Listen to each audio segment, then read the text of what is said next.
sexy. Sexy. But it's a, so I should Okay. probably just, you know what? Yeah. Sexy butt. Okay. That's what I got to say about this. I just got some horrible news.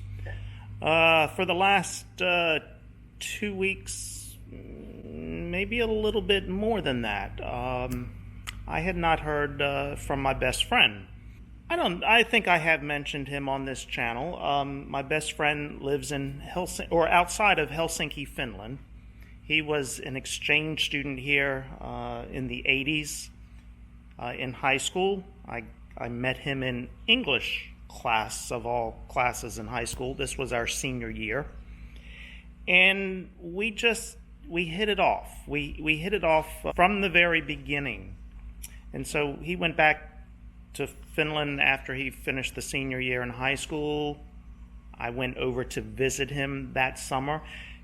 And we have remained best friends ever since. That was, good Lord, 34 years ago, I guess. Yeah, 34 years ago that he came to the U.S. as an exchange student. We've been to Finland a couple of times to visit. He's been over here to visit. He was the best man at my wedding. So anyhow, we communicate through WhatsApp, phone calls, text messages through WhatsApp, and I had not heard from him in it's been over 2 weeks now. And so I sent a message to his email. I didn't hear from him. I knew the WhatsApp message had not been read based on the WhatsApp app. You know when the message has been read, and he had never read it. So then I got to wondering, hey, was my last message, was it offensive? I don't know. We talk everything, politics, religion, whatever. Anyhow, his son just called me.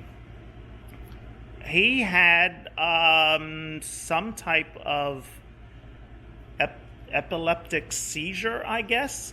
So he had told me 2 weeks ago that he and his youngest daughter were taking a small ferry ride, taking an overnight trip to an island nearby off of the coast of Finland.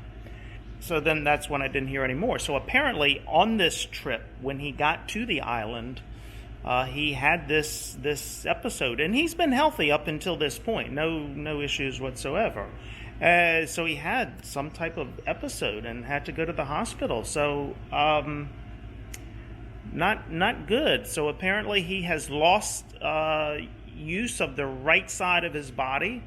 They did an operation a couple of days ago. He's been to 3 or 4 different hospitals, I think. They went in and did something to his brain, I guess. Saw some issues there. So it's going to be a long road to recovery based on what his son just told me. So this is not good. They moved him to 4 different hospitals to do different procedures and keep an eye on him. The good thing is, unlike here in the U.S., I asked his son, are you all able to go visit him? And he said, yes, they have all but one hospital. The family has been able to go and visit for short periods of time. So that is good because, as I told his son, that's not happening in the U.S. If you get sick and go to a hospital here, the hospital is not letting you in, at least not in St. Mary's County. They are letting no visitors in the hospital. So, wow, this this has hit me hard. He's the same age as I am. So his son has given me.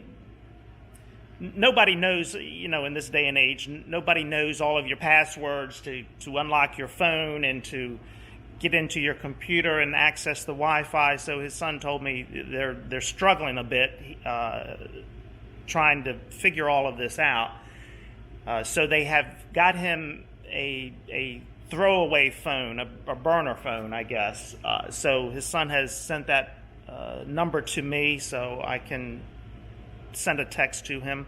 So apparently he cannot say a whole lot. Yes or no is about the extent of what he can say. He can understand and hear people and understand what they're saying.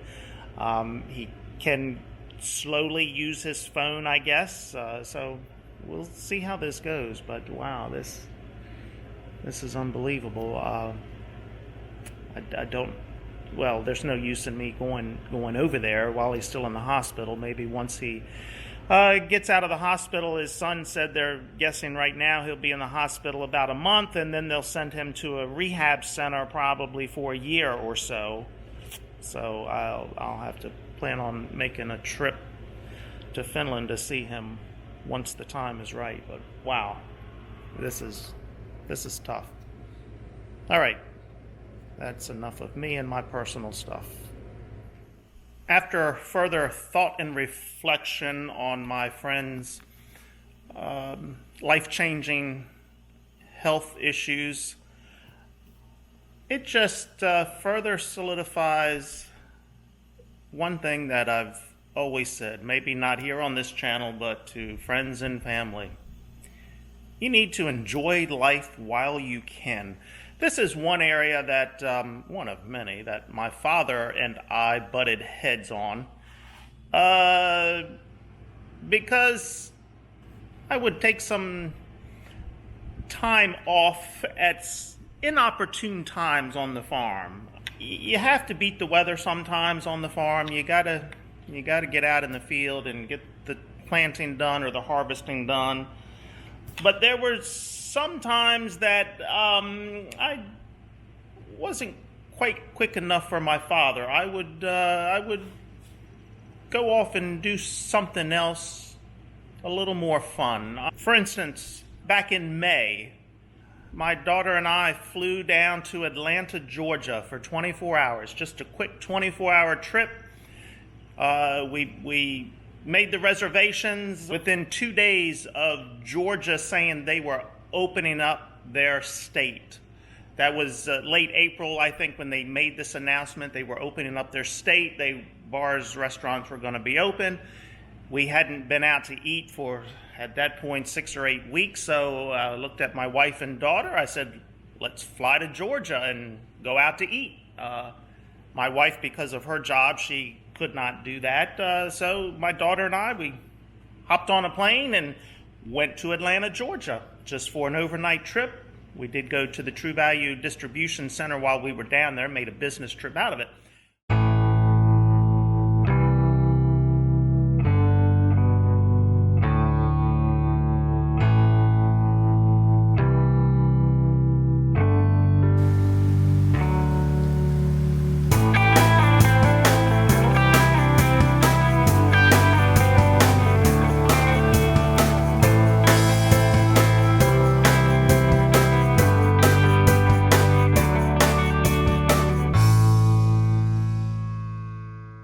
Hey, it's Saturday afternoon, May 16th, and guess where I am? Atlanta, Georgia, in the airport, actually flying back to DC. We came to Atlanta yesterday evening, watch your step, just to go to dinner last night. And that's what my daughter and I did. Flew down to Atlanta for 24 hours to go to dinner. We had a great dinner at Morton's Steakhouse. That was our first sit-down meal in 9 weeks. Sit down as in a restaurant, and it was great. So we are getting on a plane in about 20 minutes, so we are walking through the world's busiest airport with very few people here. It's really quite sad, but anyhow, that's what we're doing. And they made a business trip out of it. But the point is, I should have been home planting corn. All of my neighbors were planting corn. The weather was right. But no, I just had to take that 24 hours. It was my daughter's birthday, so she'll remember that for a while. Last year, another example, in June, I should have been harvesting wheat. You know, it was about time to harvest wheat. But what did I do? I jumped on a plane and went to a Trump rally in Orlando, Florida. Quick 24-hour trip. Did either of those 24-hour trips make a difference at the end of the year when it was all said and done as far as the farm went? No, not really. It really didn't. So the point is, you need to enjoy life, whether it's stopping in the middle of the day to go to a kid's baseball game or taking a trip with a friend. Life is not all about work. You need to get out and enjoy life while you can. I've often said, if I die tomorrow, I am happy with what I have done in life. I keep a bucket list on my phone here. So on the phone, I keep a bucket list on here. But if I pass away or something happens to me tomorrow, I'm happy with what I've done in life. I think I have visited 5 or 6 out of the 7 continents. I've been to numerous countries around the world. I've been to numerous states. I've seen a lot. I've done a lot with my family and friends. Really, the only thing left on the bucket list that I really want to do is an African safari. But the point of this is, sometimes you just got to stop and smell the roses, look around you, and enjoy life. It's not about work all the time.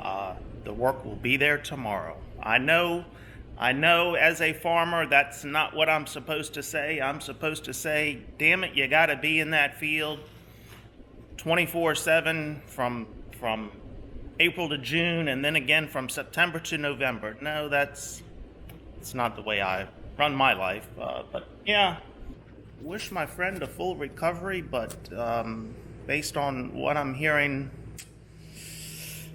that may not be the case. But hey, just get out and enjoy life. That's what I got to say about this. Okay. You've heard enough of me rambling and enough of my personal life, so I think I'm going to say, see ya. See ya.